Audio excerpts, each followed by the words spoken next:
Good morning and welcome to the New England Council members to today's Zoom call with our very special guest, Congressman Chris Pappas. My name is Peter Phipps. For those of you who don't know me, I'm staff person for the Transportation and Infrastructure Committee. First, I'd like to begin by thanking all of our members for continuing to do what they can to keep themselves, their families, and others safe through this time. Real fast, today's guest is currently serving in his second term as U.S. Representative for the 1st District of New Hampshire. Before being elected to Congress, Mr. Pappas was a member of New Hampshire's Executive Council. And many of you also know that the Congressman has a background in business, helping to run his family's restaurant before devoting his efforts full-time to public service. As a member of Congress, he serves in the House Veterans Affairs Committee and is also a key member of the House Transportation and Infrastructure Committee. On the T&I Committee, he serves as the Vice Chair of the Economic Development, Public Buildings, and Emergency Management Subcommittee. He is also a member of the Coast Guard and Maritime Transportation Subcommittee, the Highway and Transit Subcommittee, and the Water Resources and Environment Subcommittee. Before we go further with the Congressman, a few housekeeping items. If you will be so kind, please place your microphones on mute until it's time for questions. This call is also being recorded for note-taking purposes and will not be distributed beyond the New England Council. There'll be time for Q&A after the Congressman's remarks, so please feel free to start thinking about those now or as the call progresses. So let me turn this over now to our guest today and let him tell you what's going up on Capitol Hill as it relates to transportation and infrastructure. Thank you for being here and welcome, Congressman. Well, Peter, thanks very much for the introduction. It's a pleasure to be with you and the members of the New England Council who are joined with us here today. Hope everyone is doing well and staying safe. Certainly hope everyone had a great Thanksgiving and is experiencing a nice holiday season. We're really thrilled that the bipartisan infrastructure bill has gotten across the finish line and has been signed into law. I think it's a signature achievement of this Congress. And I know we're going to be talking a lot about it with our states and communities as we move forward. We actually just had Secretary of Transportation Pete Buttigieg in New Hampshire on Monday. He was talking about some of the provisions in the bill that are going to really benefit places like New Hampshire, help make critical investments that have been needed for a long period of time. And just kind of backing up, I've been on the Transportation Infrastructure Committee for 3 years now. We've got a few other New Englanders on the committee. This term, we've got Steve Lynch, Jake Auchincloss, and Seth Moulton, who help provide that regional perspective, which is critically important. So we, really appreciate the opportunity to continue to connect with you all in your work as we move forward to make sure this bill is being implemented in an appropriate way and to really make sure that our communities and states are taking full advantage of the benefits that are there. But we've long been pushing for this multi-year bill. We kind of had a great framework in the last Congress that we passed, but never went anywhere in the Senate. Once again, the House Transportation Infrastructure Committee pushed forward a bill. I think it was in June or July of this year. And that, I think, really helped advance the conversation and helped shape the negotiations that were going on in the Senate. And when they finally were able to come to an agreement, I think it reflected a lot of the important priorities that we've been fighting for. And it's just a great opportunity to have a 5-year bill that we can really start thinking about how we build for the future. One of the areas that we focused on in our conversations with Secretary Buttigieg when he was here in New Hampshire is the issue of expanding passenger rail. Many of you might be familiar with that issue as it pertains to Nashua and Manchester, developing multimodal transit hubs and finding a connection to the Boston area with MBTA service. There's also the thought that Amtrak could potentially be a player and either develop service alongside commuter rail or independent of it, which is, I think, an opportunity that has been brought to the fore, given the fact that Amtrak's received a record amount of money in this bill.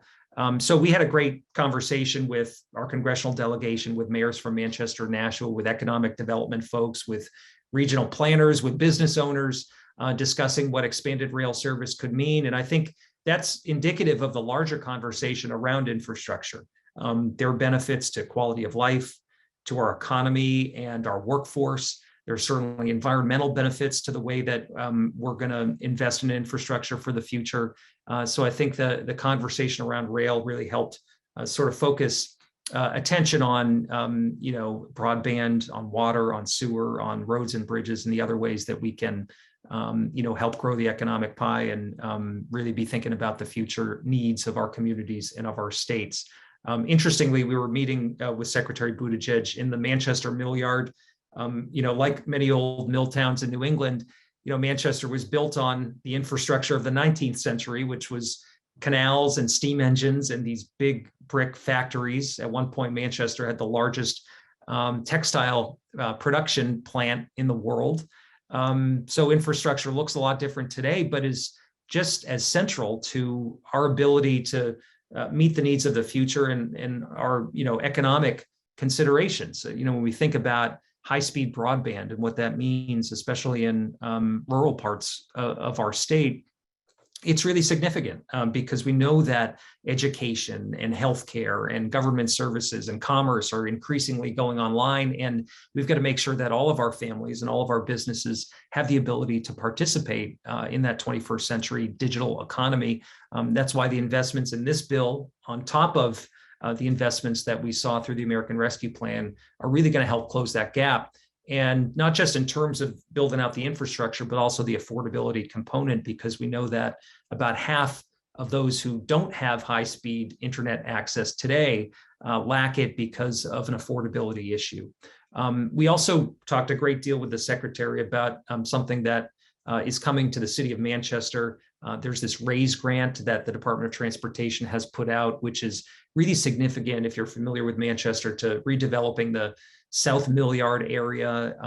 Has some bike and pedestrian components, as well as some connectivity issues that this grant is going to solve, and is really going to help set the stage for the kind of intermodal transportation development we need if we're going to bring rail in and develop better bus and transit service for the future. So, I think there's some really exciting things happening in this space. And, as the bill begins to be implemented, I think the benefits are going to clearly be there in a way that will strengthen our future. I'm just giving you some of the highlights of the bipartisan bill. It's the largest investment in public transit that's ever been made.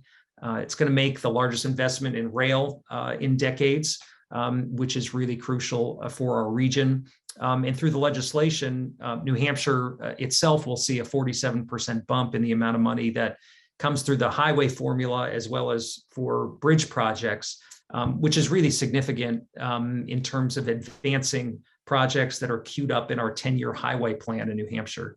I mentioned the broadband support, which the business community knows this issue really well, and just making sure our households have access to this is going to be critical. There's so many parts of our state that are underserved that we want to make sure we are filling in those connections.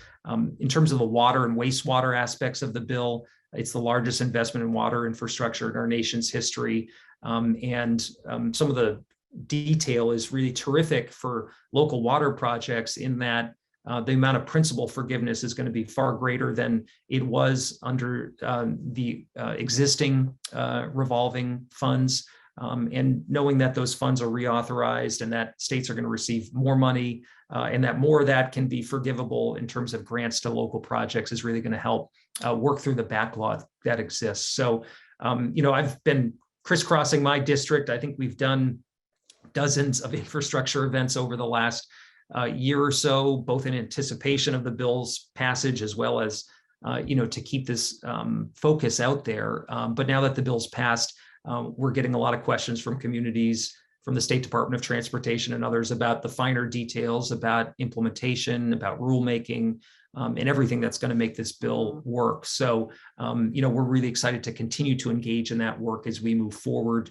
And certainly happy to connect with anyone who's on this call if anyone has any further questions about the bill, even beyond today. So, I think this continues to be a challenging time for our country. I was able to tour a hospital in Manchester this week, and what's clear is that COVID is still very much with us. We see that from the numbers, even in the Northeast that has a higher vaccination rate than other parts of the country.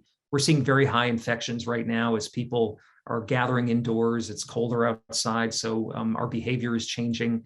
And we know that in New Hampshire, we see the highest infection rate right now per capita compared to any other state in the country.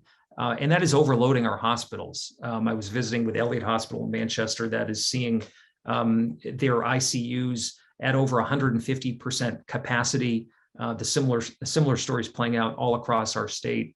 And I remember talking to a nurse when I visited the hospital this week, and she said she actually happened to be the first nurse in our state to receive a vaccine. And she said, you know, when I got that vaccine, I was so relieved because I felt like the end was in sight. And now here we are a year later, and it's worse than it was a year ago at the peak last January in terms of the numbers they're seeing in hospitals. And it's largely unvaccinated people. There are a few people who haven't received booster shots who are in the hospital, but it's mostly people who haven't received vaccines. And I have to say our healthcare workforce is stretched thin.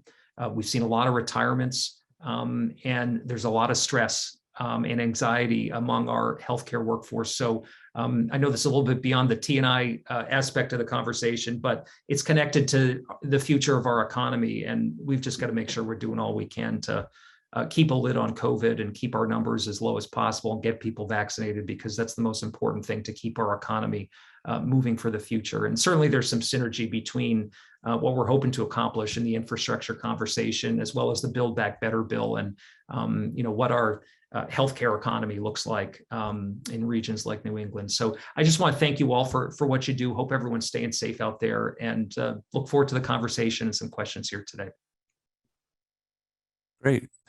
Thank you very much. I'd like to turn the first question over to Steve Silvera, who's the chair of the Council's T&I committee. And Steve, take it away. Great. Thank you, Peter. And Congressman, thank you for joining us today. We appreciate you carving out some time for us. I guess one question I'd like to ask is regarding freight movements. I feel like the supply chain is becoming like what they used to say about the weather. Everybody wants to talk about it. Nobody wants to do anything about it. I just wondered if you could touch upon any movements that you see, I guess pun intended there, to help the freight network, the freight rail network, the sea shipping network, anything like that to try to help unclog some of the bottlenecks we see here in this country?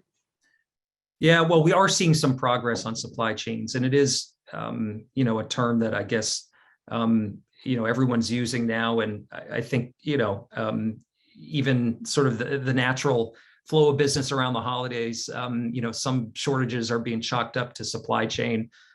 Look, our ports are working around the clock right now, 24 hours a day. The Port of Los Angeles is seeing some significant progress. They've had a record year in terms of cargo that's successfully made it through the port. So we know that the shock to our economy from COVID is still being worked through right now. And I don't have to tell this group about just all the macro forces that have been at work over the last year and a half, where we've seen, demand really fall off in the early part of the pandemic.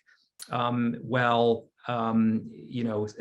the supply just hasn't caught up to the demand, peaking again. It's going to take some time moving forward, but certainly, workforce challenges and COVID and, our shipping, maritime industry, as well as what's happening at the ports and in trucking, that is all interconnected. So we've been focused from a very early stage on what we can do to support the maritime industry. I'm on the Coast Guard subcommittee, and clearly, testing and making sure that we're able to relieve, crews at a point in time that will keep shipping lanes open was really important for our committee. We've had some success there. And I think the administration's focus of late on, working with ports like, Los Angeles and Long Beach has really borne some fruit. So we've seen the backlog decrease.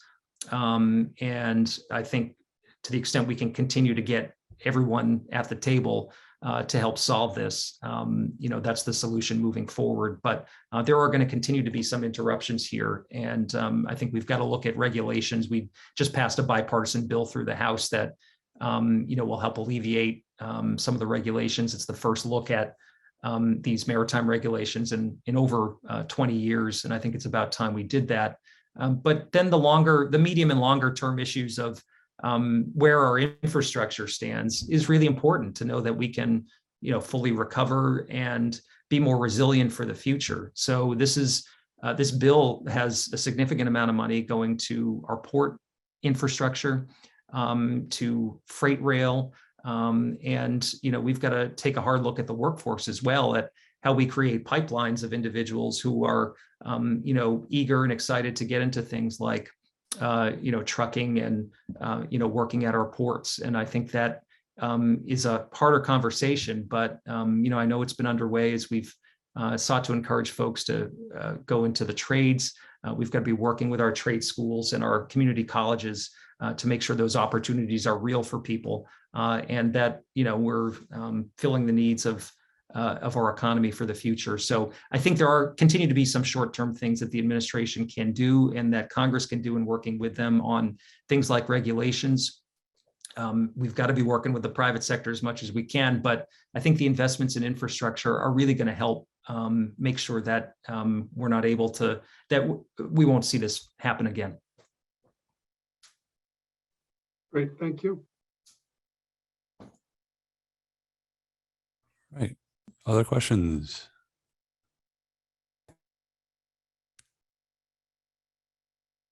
Give it 3 seconds. Hi, Peter. It's David Ornstein There we from go. Autodesk. I'll Okay. ask a question. Sure. Hi, Congressman. Again, thank you for joining us today. I want to, in particular, thank you for your leadership in including in the bill a digital construction program. We think that's going to be really transformative for highways of the future and how highways are built. So my question is, for programs like that, and there's so many other programs in the bill, how is the committee approaching oversight? There's so many new things that are being stood up, and this is one that we're paying attention to, but I know you have a whole range of programs to pay attention to. How do you see T&I doing oversight on all these programs? Well, it's a tall task because there's so many dimensions to this bill, so many funding streams, but also programmatic changes, very positive ones that have been made here. So, I think we've got to be engaging stakeholders, and we've got to be working closely with the department. That was part of my message to the secretary this week, because I've heard it from folks in New Hampshire, including our Commissioner of Transportation, who are celebrating the passage of the bill, but concerned about what happens next. And I think we got to be clear-eyed, about the need to really delve into the details and make sure priorities like the one we were able to secure as part of the package, are rolling out in a way that we intended. So I think that's the phase that the committee is entering right now. And I think everyone realizes it. We've got a very able staff in our office, and the committee staff has just been terrific to work with. And I think the department is really open to that kind of oversight and participation from Congress. So, I'm optimistic about how that will look, but certainly the care and feeding of this bill over the next 5 years is going to be a primary responsibility of the T&I committee. And I think, your feedback is helpful to make sure that we're getting it right as we move forward. But I would expect to see a number of, hearings happening on a very regular basis that are engaging the department and, seeking input and seeking to push them where we need to. Great, thank you. Thank you for that. I see Peter Plumeau with his hand raised. Peter? Yes, thank you. Good morning, Congressman. Thank you for taking time. And thank you, Peter and Steve, for setting this up. My question has to do with passenger rail expansion, not just high-speed rail, but general expansion of regional and intercity rail. To what extent, Congressman, do you think or see states ponying up their own investments, their own money, is going to be, critical to realizing, significant passenger rail expansion in the Northeast and generally? I know there's $60 billion in the life of the bill allocated for intercity rail development and expansion, but it's, I'm not 100% clear, and I'm not sure anybody is on, expectations put on states to sort of pitch in on that. Thank you. No, thanks for the question. And that's important, I think, to understand that, look, we're going to need to see cooperation from the state and the local level to make something like passenger rail expansion in New Hampshire a reality. That's long been the understanding.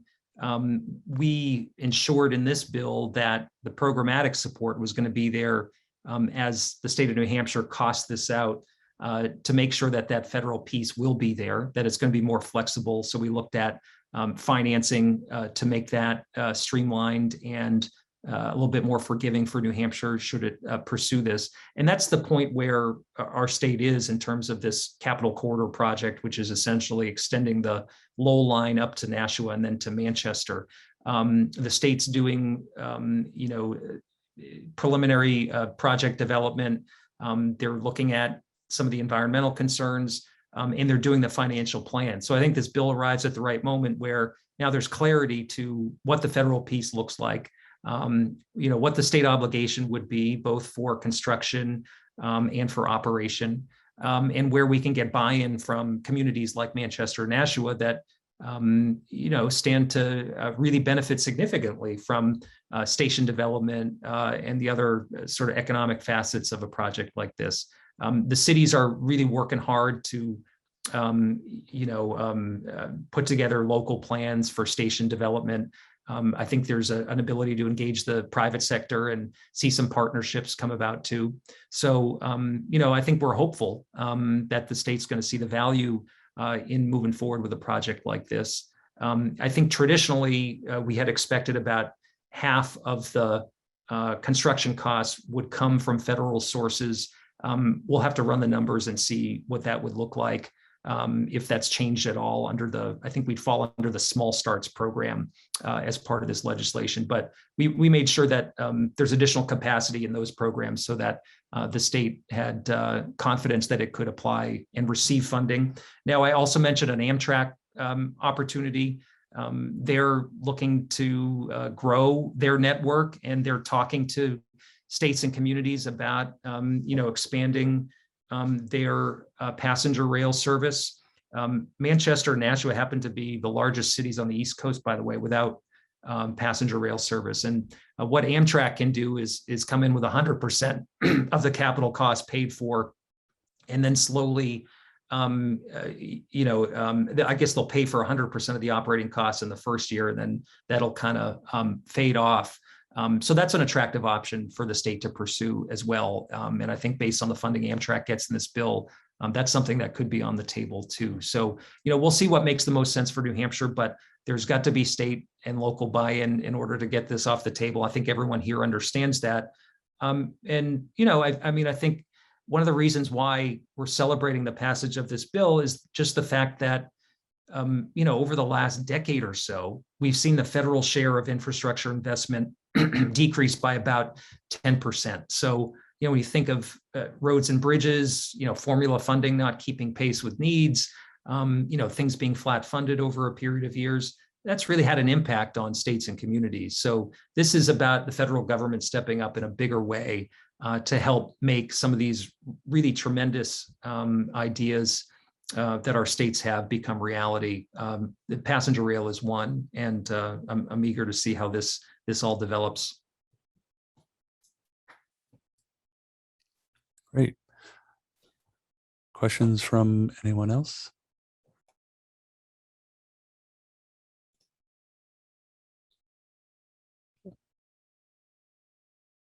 Okay.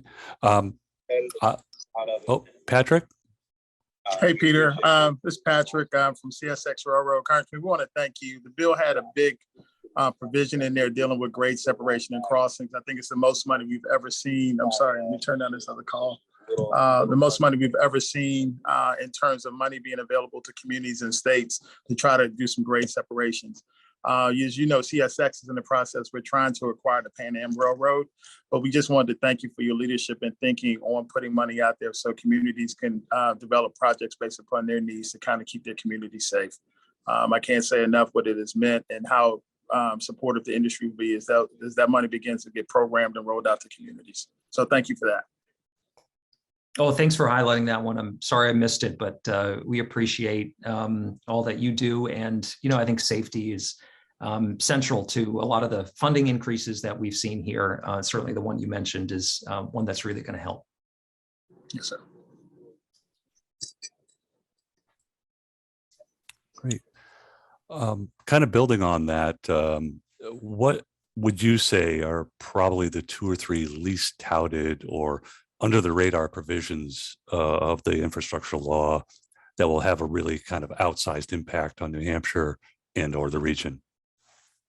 Well, I think one of the things that we've talked about a lot, but that's really important for communities to understand is the amount of water infrastructure dollars that are dedicated to helping to alleviate the PFAS contamination problem. That's very real to constituents in my district. I've got a community, the town of Merrimack, whose water district has invested over $15 million to help, connect folks with contaminated wells to a safe, clean drinking water source, and to make sure that that source is safe and clean for folks to drink. That's a huge price tag for the ratepayers. The funding in this bill, $10 billion that's dedicated to PFAS upgrades, I think will really help a lot of communities deal with this persistent contamination. These are forever chemicals that persist in the environment and in the human body. And unless we clean them up or find a way to, filter drinking water, people are really at risk. So I'd say that's one that, deserves some mentioning. And I think we're getting a lot of questions from communities about what that might look like going forward. I think in addition to that, we've got a lot of money for our airports as part of this package. We recently announced the funding that's going to go to airports across New Hampshire. Manchester, Boston Regional Airport is going to see a significant amount of resources to invest in infrastructure, to make necessary upgrades that are going to continue to make that airport really attractive for cargo, for passengers, for new service. So, we're excited about that piece of it. Our airport here is a $1 billion economic engine in southern New Hampshire. And, if they're going to be successful for the future, we've got to make sure that they can continue to stay competitive and have first-rate infrastructure. Great. I know we're bumping up on the end of our time here. I just want to see if anybody else had a final question to ask you. I don't see any, but if I have one real fast question for you on EV charging stations, we're supposed to get about 17 million for the state of New Hampshire.